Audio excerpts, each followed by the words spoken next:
पहले एक जमाना था, हम किससे कंपेयर करते थे? भाई बहनों से, अड़ोस पड़ोस वालों से, या स्कूल के लोगों से, जो स्कूल में फ्रेंड्स होते थे। फिर सोशल मीडिया आ गया। अब हमारा कंपैरिजन अनजान लोगों के साथ होता है। वो कौन है, क्या है, वो भी नहीं पता, पर अरे वो कितने खुश दिखाई दे रहे हैं, उनके साथ भी कंपैरिजन। और वो छोटी सी चीज जो आई थी हम सबको जोड़ने के लिए, वो हमें खुद से ही दूर ले चुके हैं। हम खुद से दूर हो गए, क्योंकि हमने अपने आप को कहना शुरू कर दिया कि सारी दुनिया खुश है, एक मेरी लाइफ को देखो कैसी लाइफ है। क्योंकि हम सोशल मीडिया पे लोगों को खुश देखते हैं। हम सोशल मीडिया पे जाते हैं, देखते हैं, अरे वो लोग उधर छुट्टी पे गए, अरे वो लोग अब उधर छुट्टी पे गए। फिर एक दूसरे को कहते हैं, देखा सारे कितने खुश हैं, एक हम है देखो, हम क्या खा रहे हैं? भिंडी की सब्जी और मूंगी की दाल। और उनको देखो, वो कहाँ बैठे। बस सिंपल तरीका है।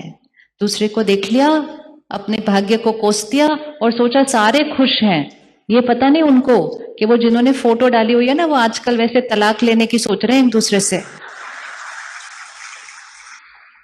हाँ, ऐसा है, ऐसा है। तो वो जो कर रहे हैं वो करेंगे, वो उनका कर्म, उनका भाग्य। लेकिन हम सिर्फ खुद को उनके साथ कंपेयर करके अपने भाग्य को गवा देते हैं, ये सोच के कि उनके पास ज्यादा है, मेरे पास कम। हर रोज एक चीज जरूर करनी चाहिए। आपका मन परफेक्ट है, आपकी बॉडी ठीक है, परिवार सब ठीक है, तो रोज दिन में पता नहीं कितनी बार सिर्फ शुक्रिया शुक्रिया शुक्रिया शुक्रिया शुक्रिया करते जाना चाहिए। कितना शुक्रिया करें हम, कितना शुक्रिया करें, कितना शुक्रिया करें। लेकिन हम तो थोड़ा सा इतना नहीं होता तो हम शिकायत करने लग जाते हैं। ये एक एटीट्यूड है, ये एक नजरिया है।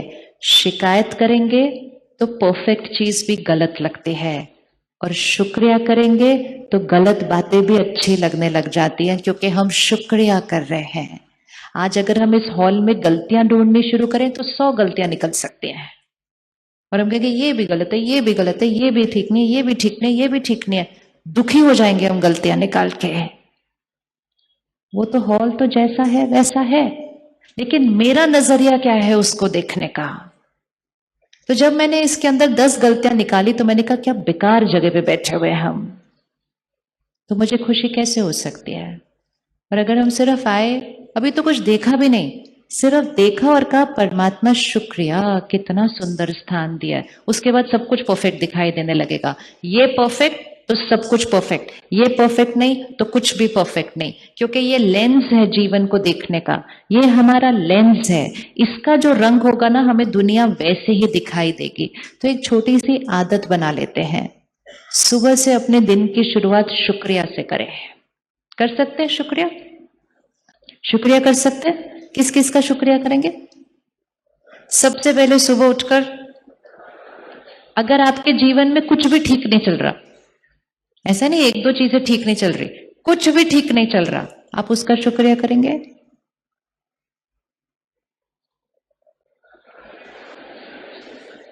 क्योंकि कभी कभी तो हम उसको भी शिकायत करते रहते हैं, क्या मेरा भाग्य, क्या दिखाई नहीं दे रहा, मैं कितनी मुश्किल में हूं तो भी कुछ नहीं कर रहे, रोज आपको अर्जी डालते हो तो भी, उसको भी शिकायत करते रहते हैं। शुक्रिया करना या शिकायत करना, वो परिस्थिति पर निर्भर नहीं, वो मेरे संस्कारों पर निर्भर है। उसका परिस्थिति से कोई लेना देना नहीं है बिल्कुल भी। सब कुछ बिखर रहा हो, कुछ भी ठीक ना हो, कुछ भी ठीक ना हो, तो भी सुबह उठकर कहो परमात्मा आपका बहुत बहुत बहुत बहुत बहुत शुक्रिया शुक्रिया शुक्रिया। अपने मन और शरीर का शुक्रिया कीजिए। आपके आसपास जितने लोग हैं आपके जीवन में, सुबह उठकर उनका शुक्रिया कीजिए। और जैसे आपने उनका शुक्रिया किया ना, उनको दुआएं चली गई। जो लोग आपका बहुत ध्यान रखते हैं, आपकी सेवा करते हैं, आपको बहुत प्यार से बात करते हैं, उनका शुक्रिया कीजिए। जो लोग आपको तंग करते हैं उनका, जो लोग आपका सम्मान करते हैं उनका शुक्रिया कीजिए। जो लोग आपका अपमान करते हैं उनका, अच्छा उनका शुक्रिया कीजिए। अच्छा क्यों शुक्रिया कीजिए? उनका तो बहुत बहुत शुक्रिया कीजिए। मतलब उनको जाके शुक्रिया नहीं करना, हाँ प्लीज, हाँ हाँ, नहीं नहीं, वो कहेंगे वो तो फिर और। शुक्रिया मतलब, आप पता है, अगर हमारे साथ सब लोग हमारी महिमा करते रहें तो वो हमारी हेल्थ के लिए अच्छा नहीं होता। क्योंकि जैसे जैसे महिमा मिलती जाती है, दूसरी कौन सी चीज साथ साथ बढ़ती जाती है? क्या बढ़ने लगता है? अहंकार। तो जो लोग हमें तंग करते हैं वो हमारे अहंकार को घटाने में हमें मदद करते। कितना शुक्रिया करें उनका, हम करें या नहीं करें शुक्रिया? जब तक वो सामने से आएंगे नहीं, वो कुछ गलत करेंगे नहीं, मेरे अंदर की सहन शक्ति यूज कैसे होगी? मेरे अंदर की क्षमा करने की शक्ति यूज कैसे होगी? मेरे अंदर की झुकने की शक्ति यूज कैसे होगी? वो आते हैं तो ही तो मेरी शक्तियां बढ़ती हैं, वो आते हैं तो ही तो मेरा अहंकार घटता है। सबसे ज्यादा तो उनका ही शुक्रिया करना चाहिए, सबसे ज्यादा उनका शुक्रिया करना चाहिए। जीवन में एग्जाम बहुत जरूरी होते हैं। जब तक एग्जाम आए ना, तो बच्चे को पता ही नहीं चलेगा कि उसने कितनी पढ़ाई की है। तो ये सारे लोग जो ऐसे वाले होते हैं, वो हमारे जीवन के छोटे छोटे एग्जाम होते हैं। और एग्जाम का तो बहुत प्यार से शुक्रिया करना चाहिए। जब उनका भी शुक्रिया करेंगे ना, तो वो हार गए, आप जीत गए। क्योंकि उन्होंने जो भी किया, आप फिर भी उनका शुक्रिया कर रहे हैं, तो वो हार जाते हैं, आप जीत जाते हैं। लेकिन अगर उन्होंने थोड़ा सा कुछ किया और हम कहते हैं मेरे साथ ऐसा कर दिया, मेरे साथ ऐसा कर दिया, तो हम हार जाते हैं और वो जीत जाते हैं। और जब वो जीत जाते हैं तो वो और तंग करते हैं, और वो जितना और तंग करते हैं, हम और हारते जाते हैं, और हम अपने भाग्य को क्या करते जाते हैं? गवाते जाते हैं। तो पहला शब्द आज का शुक्रिया। और शुक्रिया मेरे जीवन में क्या हो रहा है उस पर निर्भर नहीं, शुक्रिया मेरा संस्कार। अगर आपके घर बहन कोई आती है सुबह सफाई करने के लिए, जिस दिन वो आए उस दिन शुक्रिया, और जिस दिन वो नहीं आए, जिस दिन वो नहीं आए, जिस दिन वो नहीं आए उस दिन हम कहेंगे बैठे बैठे मेरा वजन बढ़ रहा था, शुक्रिया नहीं आई, अब आज मैं सफाई करती हूँ अपने घर के।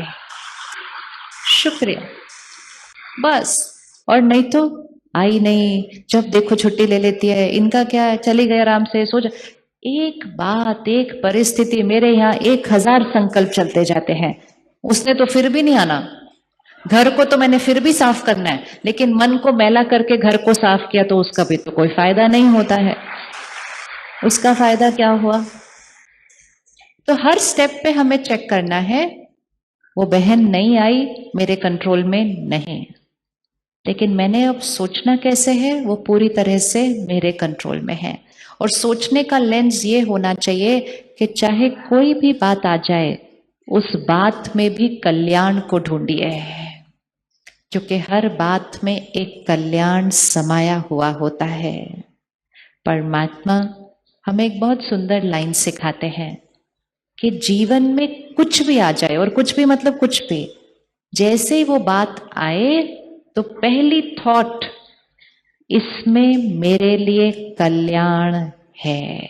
बोलिए एक बार। अब अपने जीवन की बात लेकर आइए सामने, कोई भी बात, छोटी बड़ी, बहुत बड़ी, बहुत बहुत बड़ी है, उस बात को देखिए और उस बात को कहिए, इसमें भी मेरे लिए कल्याण है। बोलिए अभी। आपको पता है जीवन की हर बात में कल्याण होता है, अगर हम कहें कि उसमें मेरे लिए कल्याण है। लेकिन हम क्या करते हैं, जैसे कोई बात आती है हम कहते हैं इतनी बड़ी बात अब कैसे होगा, अब तो मेरा कुछ भी ठीक नहीं होगा, अब तो ऐसे नहीं होगा। बात का साइज इतना सा होता है, लेकिन हम ऐसे बोलकर हम छोटे हो जाते हैं और बात बड़ी हो जाती है, बात जीत जाती है, हम हार जाते हैं। और जैसे ही बात आई और हमने कहा इसमें भी मेरे लिए कल्याण है, हम ऊपर चले जाते हैं, बात नीचे रह जाती है, हम जीत जाते हैं। बात हार जाती है और जीत जीत कर हमारा भाग्य श्रेष्ठ होता जाता है। भाग्य बात पर निर्भर नहीं है। कुछ शब्दों को अपनी भाषा बना लेना चाहिए और फिर उसका प्रयोग करना चाहिए। ये कोई अंधविश्वास नहीं, ऐसे ही बोल दिया इसमें मेरे लिए कल्याण है। उसको बोलिए, उसको फिर मानिए और थोड़े दिन में देखिए कि राइट, इसमें भी कल्याण निकला है। अगर आप अपने जीवन को रिवाइंड करें, बहुत सारी बातें आपके जीवन में आई होंगी। जब आई थी तो लगा ऐसा क्यों हुआ, वैसा क्यों हुआ, लेकिन 6 महीने बाद, साल बाद, 2 साल बाद, कई बार तो 5 साल बाद हम कहते अच्छा हुआ, वो हुआ ना, फायदा हो गया उसमें। किसके पास जीवन में ऐसी बात है जिसको बाद में लगा कि अच्छा हुआ वो वाली बात आई थी? देखो, ऑलमोस्ट एवरीबडी। जब वो बात आती है तो हम कहते क्यों ऐसा हुआ, और कुछ साल के बाद हम कहते हैं अच्छा हुआ जो हुआ। लेकिन उस दिन कह देते अच्छा हुआ जो हुआ तो यहाँ का भाग्य ना गवाते, बाद में बाहर वाला अच्छा तो हो ही जाता है। जब हम अंदर अच्छा सोचते हैं ना तो मुश्किल से मुश्किल बात सहज होने लगती है, और जब हम अंदर गलत सोचते हैं ना तो सहज से सहज बात मुश्किल हो जाती है। दुनिया आजकल कहती है लाइफ बड़ी कॉम्प्लिकेटेड हो गई है। लाइफ कॉम्प्लिकेटेड नहीं, सोच कॉम्प्लिकेटेड हो गई है। लाइफ तो बहुत सिंपल है, लाइफ बहुत सिंपल है, सोच कॉम्प्लिकेटेड हो जाती है। तो किसी भी परिस्थिति में आपके बच्चे ने बहुत मेहनत की, बहुत बहुत मेहनत की, पढ़ाई की, एक लक्ष्य रखा था कि मेरे इतने नंबर आएंगे, फिर मेरे इतने नंबर आएंगे, फिर मैं इस कॉलेज में जाऊंगा, फिर मैं ये बनूंगा। बहुत इंपॉर्टेंट है लक्ष्य रखना। इसको चेक करना कैसे वर्क करता है। लक्ष्य रखिए, मेहनत कीजिए, दृढ़ता से मेहनत कीजिए, अपना कर्म 100% परफेक्ट कीजिए। लेकिन उसके बाद अगर वो रिजल्ट वो नहीं आया जो हमें चाहिए था, या हमें उस कॉलेज में नहीं मिला जो हमें चाहिए था, तो हमें सिर्फ एक संकल्प करना है, 2 भी नहीं, सिर्फ एक संकल्प करना है, इसमें मेरे लिए अच्छा है इसलिए मुझे ये कॉलेज मिला है, ये मेरे अच्छे के लिए ये मिला है। ताली नहीं बजाओ, पहले बोलो ये कर सकते हैं हम या नहीं कर सकते। पता है क्यों? क्यों? जैसे ही आप उस कॉलेज में जाएंगे या वो बच्चा उस कॉलेज में जाएगा और वो ये थॉट से जाएगा इसमें मेरे लिए अच्छा है, उसके बाद वो उस कॉलेज में एक्सेल करेगा। लेकिन अगर एक बच्चा बहुत अच्छे कॉलेज में भी चला जाए लेकिन सोचे मुझे इधर नहीं आना था, मुझे तो उधर जाना था, ये सही नहीं हुआ मेरे साथ, ये अच्छा नहीं हुआ, और वो ना सोचे तो उसके माँ बाप सोचे, पड़ोसी अड़ोसी बोलते रहे अरे आपको उधर नहीं मिला, ये कॉलेज तो थोड़ा ठीक ठाक ही है, इतना नहीं, तो वो पूरा जीवन उस बात को अपने बैकग्राउंड माइंड में पकड़ के चलता है कि मेरे साथ सही नहीं हुआ। ये विक्टिम फीलिंग के साथ वो पूरा जीवन चलता है और फिर वो उसका संस्कार बन जाता है। कुछ भी जीवन में थोड़ा सा ठीक नहीं था, मेरे साथ अच्छा नहीं हुआ, मेरे साथ सही नहीं हुआ। जीवन में जो हुआ वो हुआ, लेकिन जब उसने रिकॉर्ड कर लिया मेरे साथ अच्छा नहीं हुआ, तो जो अच्छा भी हो रहा होगा वो अच्छा दिखाई देगा नहीं। जीवन यहां नहीं है, जीवन यहां है, जीवन यहां है। आज हम सब जो कुछ कर रहे हैं, क्या आपको लगता है बहुत ज्यादा फर्क पड़ा हम कौन से कॉलेज में गए थे? आज क्या आपको कोई पूछता है आप कौन से कॉलेज में गए थे? आज कोई आपको पूछता है आपके कितने नंबर आए थे? लेकिन उस दिन हमने उसको अपने जीवन का सबसे बड़ी बात बना के रख दी थी। जब तक हम पढ़ रहे हैं हम 100% मेहनत करेंगे, लेकिन कभी कभी हमारे कर्म, बहुत श्रेष्ठ कर्म, हमें एक जगह नहीं दूसरी जगह लेकर जाते हैं। हमें लगता है वो गलत है, नहीं वो सही है, लेकिन क्योंकि मेरी अटैचमेंट हो गई थी इससे, नहीं यही होना चाहिए, यही होना चाहिए, तो मुझे दूसरी अच्छी चीज भी अच्छी दिखाई नहीं देती है। ये मेरी सोच है। It is not about what has happened, it is about how I am thinking about what has happened. तो जो भी मेहनत हर चीज में करनी है, पुरुषार्थ हर चीज का करना है, लेकिन रिजल्ट जो भी आए तो रिजल्ट को शुक्रिया करके स्वीकार करके सिर्फ एक ही लाइन कहनी है, परमात्मा शुक्रिया, मैंने सोचा था कि मुझे वहां जाना है, लेकिन आपने मुझे गाइड किया कि मैं वहां नहीं यहां गया, इसमें पक्का मेरे लिए कल्याण है। और अपने मन की स्थिति को यहाँ उठाओ और यहाँ जाकर जो करना था उसको अपनी क्षमता से भी ज्यादा बढ़िया करके दिखाओ, और फिर कहो राइट बात है, कल्याण ही तो निकला यहाँ जाने से, गलत क्या हुआ इसके अंदर। सोच सोच, और अगर नहीं तो सब कुछ भी अच्छा तो कहते इतना अच्छा नहीं है, थोड़ा और होना चाहिए, थोड़ा ये होना चाहिए, भरपूरता। तो परिस्थिति, कोई भी परिस्थिति आ जाए, क्या दुआ देंगे हम परिस्थिति को? इसमें बोलिए, इसमें। इवन अगर आपको आज पता चले ना कल कि आपको कोई बीमारी हो गई है, होगी नहीं, चिंता नहीं करना, लेकिन अगर आपको कोई बीमारी भी आ जाती है ना, तो भी कहना इसमें भी मेरा कल्याण है। मैं अपनी लाइफ की वैल्यू ही नहीं कर रहा था, अब मैं अपने लाइफस्टाइल को ठीक करूंगा, अब मैं डाइट को ठीक करूंगा, अब मैं एक्सरसाइज को ठीक करूंगा, और सिर्फ मैं नहीं, मेरा पूरा परिवार ठीक करेगा। और 6 महीने के बाद हम उस बीमारी को शुक्रिया करेंगे, क्योंकि तुम आते नहीं तो हम तो वैसे ही जीते रहते, तुम आए और तुमने हमारे पूरे घर का जीने का तरीका ही बदल दिया। आपका कितना कितना कितना शुक्रिया, उस बीमारी का भी शुक्रिया। शुक्रिया तो वो नजरिया होता है। तो कह सकते हैं हर बात का कल्याण है। अभी आंख बंद करो, अपने जीवन की बात लेकर आओ और देखो उसको, और कहो शुक्रिया, आप आए, मेरी शक्ति बढ़ाने के लिए आए, मैं शक्तिशाली आत्मा हूं, परमात्मा मेरे साथ है, परमात्मा मेरा साथी है, और मुझे संपूर्ण निश्चय है कि मेरे साथ सिर्फ और सिर्फ सब कुछ परफेक्ट परफेक्ट और परफेक्ट ही होता है। इस परिस्थिति में भी मेरा बहुत बड़ा कल्याण समाया हुआ है। शुक्रिया। कह सकते हैं। अब हमें क्या करना है, इसको हर रोज करना है थोड़े दिन के लिए, ठीक है? क्योंकि हम अपने मन की सोचने की तरीके को बदल रहे हैं। वो मन जो हर चीज में गलती ढूंढ सकता था, हम उस मन को गलत चीज के अंदर भी अच्छाई ढूंढना सिखा रहे हैं, क्योंकि नजरिया हमारा है।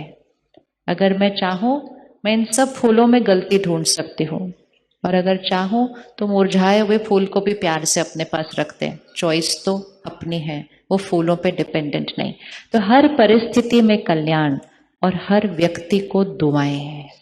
ये दो चीजें अगर हमने आज से करनी शुरू कर दी तो ये आत्मरूपी बैटरी कभी घटेगी नहीं, हमेशा भरपूर रहेगी। चाहे कोई कैसा भी व्यवहार करे और कैसा भी, मतलब कैसा भी, एक चीज हमेशा याद रखिएगा, मौसम ऐसा चल रहा है जहां आत्माओं की शक्ति थोड़ी सी घटी हुई है, और वो कोई भी हो सकते हैं, वो आपके बच्चे भी हो सकते हैं। वातावरण, मीडिया का असर, मीडिया मतलब सारा दिन जो सुनते पढ़ते देखते रहते हैं, प्रभाव, संग का रंग, थोड़ी सी शक्तियां घटी हुई हैं। अचानक कोई भी कैसा भी व्यवहार कर सकता है। हमें याद रखना पड़ेगा ये उसकी शक्ति की कमी का निशान है। ऐसी आत्मा पर रहम रहम रहम आना चाहिए। जो कमजोर है उससे गुस्सा करना, उससे नाराज होना,